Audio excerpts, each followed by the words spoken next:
dost sənin cibin. Əslində analiz olaraq, müqayisə olaraq çox vaxt düzgün çıxır o söz.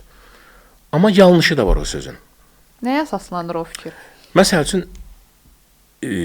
mən kişiyəm, siz də xanımsınız. Siz xanım olaraq özünüzü rəfiqə görürsünüz, dost görürsünüz kiməsə? Görürəm, yaxın rəfiqələrimi. Eləmi? Yəni, sizdən dost olar da, düz deyilmi?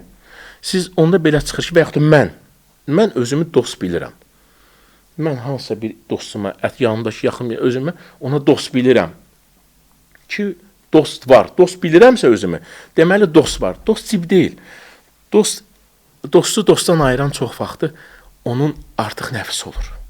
Nəyə görə? Dost dostdan yaxşı mənada istifadə eləmir. Onun pulundan istifadə edir. Uzun illər dostluqları olanlar kölgə düşməyin səbəbi olur. Qarşı tərəfin dostun maddiyyatından, dostdan əlavə qazanc tutmaqdan və digər nələrdənsə dostluğa kölgə salır. Və gəlib söhbət nəyə? Onsuz da dünyada problemlərin çoxusu maddiyyat üzərinə olur.